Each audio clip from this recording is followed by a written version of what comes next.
Indian Secular Front, Indian Secular Front,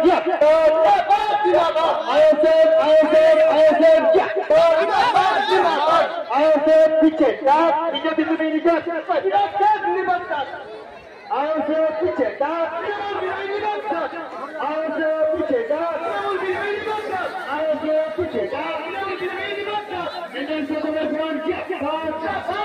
সুকৌশলে কি করছে যে মুসলিম গুলো ছিল তাদেরকে বাদ দিয়ে অমুসলিম ঢুকাতে চাইছে। আমি আমার কথা বলছি না, সুপ্রিম কোর্টের চিফ জাস্টিস বলেছে আপনি তো ওয়াকফ বোর্ডে অমুসলিমদের ঢুকাতে চাইছেন, কালকে কি মন্দিরে মুসলিমদের ঢুকাবেন? এটা আমার কথা বলছি না। তখন ওরা ব্যাক গিয়ার মেরে দিয়েছে। তারপরের দিনে কোর্টে এসে বলেছে কি আমরা এখন সিডব্লিউসি সেন্ট্রাল ওয়াকফ কাউন্সিল এবং ওয়াকফ বোর্ডে যে নতুন ফরমেশনের কথা বলছে ওটা আমরা এখন করছি না। মানে বুঝতে পেরেছেন? বাস্তব। আপনি বলুন একটা মন্দির কমিটিতে আপনাকে যদি ঢুকানো হয়, মন্দির কমিটির যারা আছে বা হিন্দু সমাজের যারা আমার ভাইরা আছে তারা কি মেনে নেবে? এইটাই একটু আমার উকিল একটু ব্যাখ্যা করতে ভুল করেছে। স্বাভাবিকভাবে আইন অনুযায়ী তৈরি হচ্ছে। শুধু তাই নয়, অন্ধ্রপ্রদেশের আইনে বলা আছে এই টেম্পল অ্যাক্টে যে যারা ওই কমিটির মধ্যে থাকবে সকলকে হিন্দু হতে হবে। শুধু হিন্দু নয়, হিন্দু থাকা অবস্থায় কাজ করতে হবে। হিন্দু থাকতে থাকতে আমি কাজ করে যাচ্ছি, ওই কমিটির মধ্যে আছি যে হিন্দু ভাই, কিন্তু ওই কমিটিতে থাকা অবস্থায় সে যদি ধর্ম পরিবর্তন করে নেয় বা নিজেকে বলে আমি নাস্তিক যদি দাবি করে, সাথে সাথে ওই পদে সে আর থাকতে পারবে না, বোর্ড থেকে বেরিয়ে যাবে। মানে বুঝতে পারছেন? এইরকম আইন আছে। ওয়াকফ বোর্ডে এই ধরনের আইনটা নাই। তাও ওইটা বৈধ আইন, আমি ওর বিরোধিতা করছি না।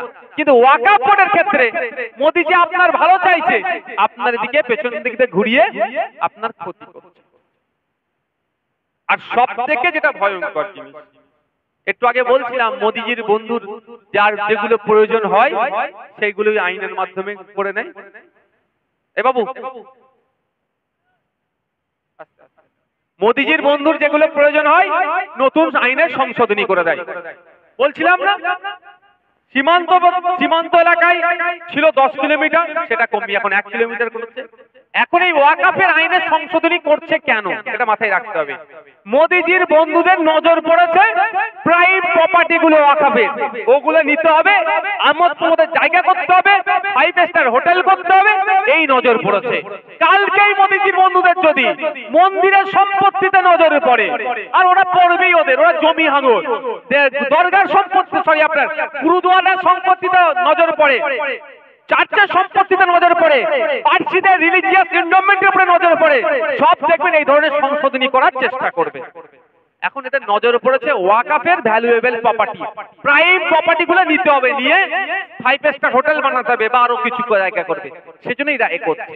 টোটাল ভারতবর্ষের যে ওয়াকফ প্রপার্টি আছে তার 50% প্রপার্টি ওয়াকফ বাই ইউজার। সহজে যদি বলি আমি, মৌখিক দানের উপরে। কেমন মৌখিক দান? এই ধরনের এখানে আছে মালিক ভাইয়ের পরদাদু, দাদু তার 3 নম্বর দাদু জায়গা ছিল। সে দাদু কি বলেছে গ্রামের মানুষকে, ওই কবরস্থানটা আমার জায়গা, তোরা কবর দিবি। অফ করে দিলাম, গ্রামের মানুষ কবর দেবে। তো মুখে অফ করে দিয়েছে, কবর দিয়ে যাচ্ছে। ওটা কি এখন ওয়াকফের বলতে পারবে, কাগজ দেখাতে পারবে? কারণ এর 3 দাদু তো বলে দিয়েছে ওটা ওয়াকফ করে দিলাম, তোরা কবর দিবি। কারণ ওই কবরস্থানটা এখন এই রাস্তার উপরে, হাইওয়ের ধারে আছে, যেখানে 1 কাঠার দাম 30 লাখ, 40 লাখ, 50 লাখ টাকা। এরা ওই জায়গাটাই নজর পড়েছে, 5 বিঘে কবরস্থানটাকে নিতে হবে, কি করে 5 স্টার হোটেল বানাতে হবে। আইন পরিবর্তন করো। এখানের কথা বলছি, দিল্লির মেন জায়গা, মহারাষ্ট্রের মেন শহরে, কলকাতার বড় বড় জায়গাতে, বড় বড় শহরের যে ওয়াকফ সম্পত্তি গুলো আছে, এই মোদিজির বন্ধুদের নজরে পড়েছে না, আইন করতে চাইছে। ওয়াকফ বাই ইউজার যে আইনটা ছিল এতদিন ধরে, সেটাই নতুন সংশোধনীতে তুলে দিচ্ছে। মানে আপনাকে ভালোবাসছে, 50% জায়গা এখন থেকে ও কি করবে, নিয়ে নেবে বলছে। আর একটা ভালোবাসার নমুনা দিচ্ছে। এতদিন পর্যন্ত ওয়াকফ সম্পত্তির উপরে লিমিটেশন অ্যাক্ট প্রযোজ্য ছিল না, যেটা প্রিন্সিপাল অ্যাক্ট 1995 এর 107 নম্বর সেকশনে বলা ছিল যে অর্ডিনারি যে আইনটা কারো জায়গায় 12 বছর ধরে কেউ বসবাস করলে সেটা খাতাই কলমে মালিক না হলেও যে জায়গায় সত্তার মালিক হয়ে যায়। জানেন তো নাকি ভাই এটা আপনারা জানেন তো? নতুন যে সংশোধনী করেছে সেই সংশোধনীতে ওই আইনটা প্রযোজ্য হবে। কিন্তু আমি এখানে দাঁড়িয়ে বলছি, যদি কেউ 12 বছর কেন 120 বছর মন্দিরের কোনো সম্পত্তির উপরে বসবাস করে, মন্দির কমিটি ওকে যে কোনো সময় তুলে দিতে পারে। যদি 12 বছর কেন 120 বছর ওয়াকফ সম্পত্তির উপরে বসবাস করলে ওয়াকফ বোর্ড ওকে তুলে দিতে পারতো। এই আইন ছিল। খ্রিস্টানদের সম্পত্তি, ধর্মীয় সম্পত্তির উপরে সবার ক্ষেত্রে এই লিমিটেশন অ্যাক্ট প্রযোজ্য ছিল না। মোদি বাবু আপনাকে ভালোবেসে, মুসলিম বিধবা মায়েদেরকে ভালোবাসে, মুসলিম মহিলাদেরকে ভালোবেসে, মুসলিম গরিবদেরকে ভালোবেসে এমন আইন তৈরি করলো, বরঞ্চ ওয়াকফ সম্পত্তি নিয়ে আরো জটিলতা বেড়ে যাবে। কেউ যদি বলে আমি 12 বছরের জায়গায় বসে আছি, সেটা আর ওয়াকফ থাকবে না, তার নিজস্ব সত্তার মালিক হয়ে যাবে। এই হচ্ছে মোদিজির আপনাদেরকে নিয়ে মানে দেখাচ্ছে দাঁত, হাতির দাঁত একটা দেখানো আর খাওয়ার দাঁত আলাদা। এই ধরনের ভাই অনেক সংশোধনী আছে। হয়ে গেছে, টাইমও শেষ, অন্য কোনো সময় বলবো। ধন্যবাদ, আপনারা দীর্ঘক্ষণ সময় দিয়েছেন। আর 2 মিনিট টাইম দেবেন ভাই আমাকে? হ্যাঁ 2 মিনিট টাইম। 26,000 চাকরি বাতিল হয়েছে। এই বাতিল কি হতো 26,000? 26,000 তো বাতিল হতো না। ঠিক আছে, তাহলে মীমাংসা কে করবে? বা ওই কবরস্থানের জায়গা নিয়ে সরকারের সাথে ওয়াকফ বোর্ডের একটা বনিবনা চলছে। এতদিন কি ছিল? ওটা কোথায় যাবে? ট্রাইব্যুনালে যাবে। ওয়াকফ ট্রাইব্যুনাল, ট্রাইব্যুনালের অর্ডার যদি পছন্দ না হয় কোথায় যাবে? হাইকোর্টে যাবে। হাইকোর্টের অর্ডার না পছন্দ হলে কোথায় যাবে? সুপ্রিম কোর্টে যাবে। সেখানে গিয়ে বিচার হবে। এখন সব তুলে দিচ্ছে, বলতো ওই জায়গাটা সরকারের না ওয়াকফ বোর্ডের। ওর পাওয়ারটা কার কাছে দিচ্ছে? ডিস্ট্রিক্ট কালেক্টরের কাছে। এবার আপনি বলতে পারেন যে ভাইজান বা বিধায়ক সাহেব, ডিস্ট্রিক্ট কালেক্টরকে এটা দিলে অসুবিধা কোথায়? তো সরকারি পোস্টে আছে। আমি অসুবিধা কোথায় বলছি না, শুধু একটা অসুবিধা কোথায় আপনাদের জানিয়ে দিচ্ছি। আচ্ছা, আপনারা এই যে আবাস যোজনায় ঘর অনেকে পেয়েছেন, অনেকে পাননি, পান না তো? যে প্রকৃত পাওয়ার যোগ্য সেও কিন্তু ঘুরে ঘুরে গিয়ে ডিস্ট্রিক্ট কালেক্টরে, আমি নিজে সই করে রিসিভ করে আমার কাছে কাগজ রেখে দিয়েছি, এই ডিস্ট্রিক্ট কালেক্টরদের কতটা ক্ষমতা সেটা প্রমাণ করানোর জন্য ঘুরে ঘুরে গিয়ে ডিস্ট্রিক্ট কালেক্টরের কাছে জমা দিইনি আমরা অনেকে, যে ডিস্ট্রিক্ট কালেক্টর বা ডিএম, ডিস্ট্রিক্ট ম্যাজিস্ট্রেট, যে আমি ঘর পাওয়ার যোগ্য, আমি পাচ্ছি না, আমার ঘরের ব্যবস্থা করে দিই। একটা কারো ঘরের ব্যবস্থা করতে পেরেছে না? নেতাদের বাইরে গিয়ে কথা বলতে পেরেছে? আমার খারাপ লাগছে। 2021 সালে নির্বাচনের পরে সব থেকে বেশি যদি অত্যাচার বিরোধীদের মধ্যে হয়ে থাকে, প্রথম অস্বীকার করার জায়গা নেই বিজেপি। বিজেপির কর্মীরা তো বোকা, এখনো মার খাচ্ছে পড়ে পড়ে। এদিকে শুভেন্দু বাবার, মমতা ব্যানার্জি এক জায়গায় বসে চা খেয়ে নিচ্ছে। ওদের উচিত আইএসএফ এ যোগদান করা, একসাথে লড়াই করবো। কারণ যে বিজেপি করছে ও মন থেকে ওই আইডিওলজিকে বিশ্বাস করে করেনি, তৃণমূলের অত্যাচার থেকে বাঁচার জন্য। তাছাড়া ওরা এমনি বিজেপি করেনি। আইএসএফ এর দিকে চলে আসো, আইএসএফ তো সুষ্ঠু সমাজ ব্যবস্থা দিতে চাইছে। সে প্রসঙ্গে যাচ্ছি না। তো 21 নির্বাচনের পরে আমরা ডিস্ট্রিক্ট কালে, আমি দক্ষিণ 24 পরগনার কথা বলছি, ডিস্ট্রিক্ট কালেক্টরের কাছে আমরা লিস্ট দিয়েছিলাম যে এত মানুষ ঘর ছাড়া আছে, ঈদের সময় ওদেরকে ঘরে ব্যবস্থা ঢুকানোর ব্যবস্থা করুন, এই দুর্গাপুজোর সময় ওদেরকে ঘরে ঢুকানোর ব্যবস্থা করুন। একটাকে ঘরে ঢুকাতে পারেনি, কেন? সরকারের বাইরে চলে যাবে কথাটা হয়তো। তাকে যদি দায়িত্ব দিই যে এই জায়গাটা সরকারের না ওয়াকফের, তিনি কি করবেন? আমি আর বিতর্কে যাব না। কেন আমরা বিতর্ক মানে বিরোধিতা করছি? ডিস্ট্রিক্ট কালেক্টর হচ্ছে অ্যাডমিনিস্ট্রেটিভ মাইন্ড, আর আমরা এতদিন কোন মাইন্ডের মাধ্যমে কার জায়গা প্রমাণ হতো? Judicial mind. তো জুডিশিয়াল মাইন্ডকে কেড়ে নিয়ে অ্যাডমিনিস্ট্রেটিভ মাইন্ডে দিচ্ছে। এই জন্য আমরা এই বিরোধিতা করছি। কেমন বিরোধিতা করছি? কেন? আপনারা এই কবরস্থানে বলছে এটা ডিসপুটেড ল্যান্ড, আপনি আর এখন কবর দিতে পারলেন না, ঠিক আছে, আপনি পরের জায়গায় কেন জোর করে কবর দেবেন ভাই? সেটাও তো অন্যায় যদি পরের জায়গা। কিন্তু পরের জায়গা না ওয়াকফের জায়গা, এটা তো একটা নির্দিষ্ট টাইম হওয়া দরকার। 2 মাস, 6 মাস, 8 মাস, 10 মাস, 1 বছরের মধ্যে ভাই প্রমাণ করে দিতে হবে। সেখানে কোনো টাইম নাই। ডিস্ট্রিক্ট কালেক্টর প্রমাণ করবে, ডিস্ট্রিক্ট কালেক্টর বলবে। ডিস্ট্রিক্ট কালেক্টর যদি মনে করে আমি 400 বছর পরে জবাব দেবো, তো 400 বছর আপনি আর কবর দিতে পারবেন না। মানে নতুন করে কবর দেওয়া হয়তো বন্ধ করে দেবে এরা। এই মসজিদে আছে মানে এই ধরনের লোকের অভাব আছে কি? কি বলুন তো? ওই মসজিদ আমার বাপের মসজিদ, আমার মা দাদুর মসজিদ, এরকম করে না?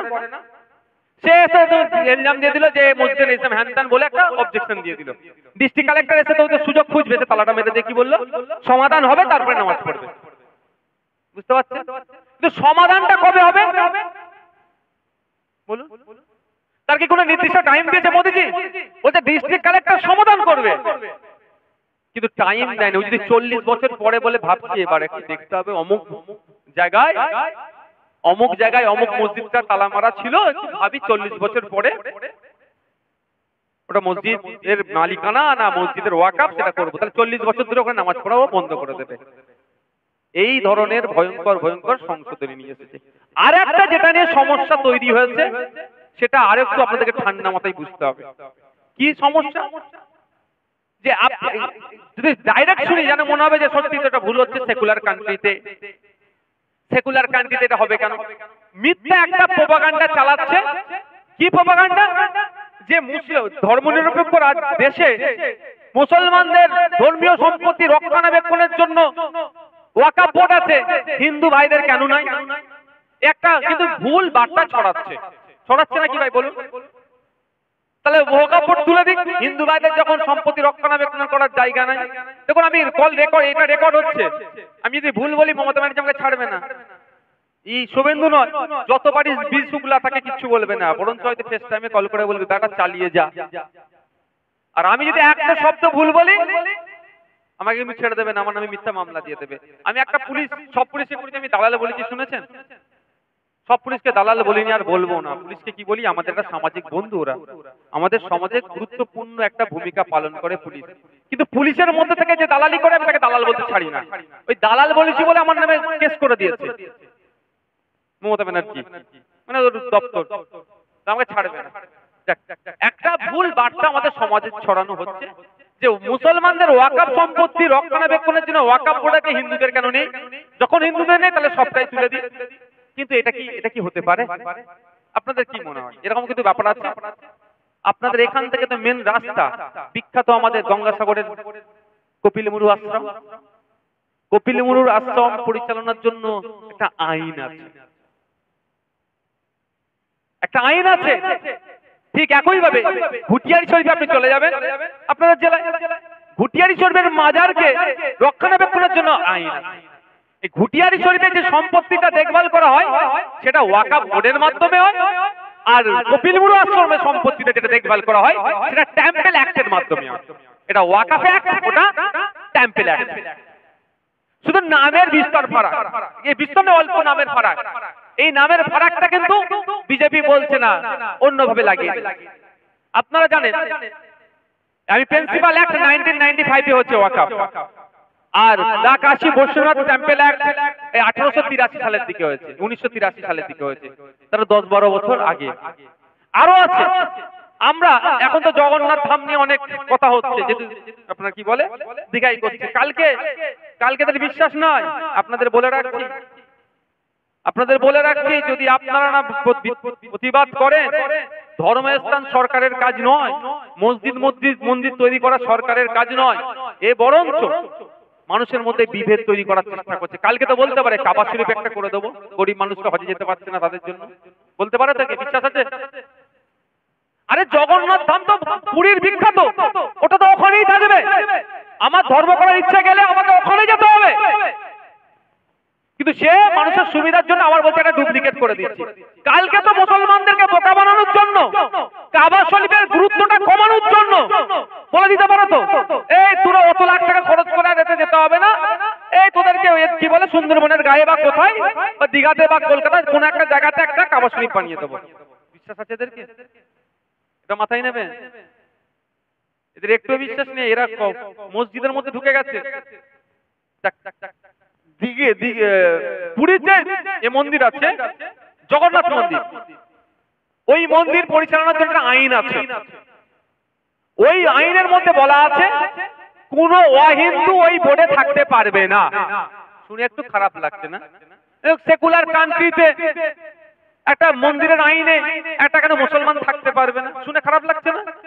এটা আইন। উত্তরপ্রদেশ কাশী বৈশ্বনাথ টেম্পল অ্যাক্ট আছে, সেখানেও বলা আছে কাশী বৈশ্বনাথ মন্দিরের যে কমিটি হবে ওই কমিটিতে কোনো হিন্দু থাকতে পারবে না।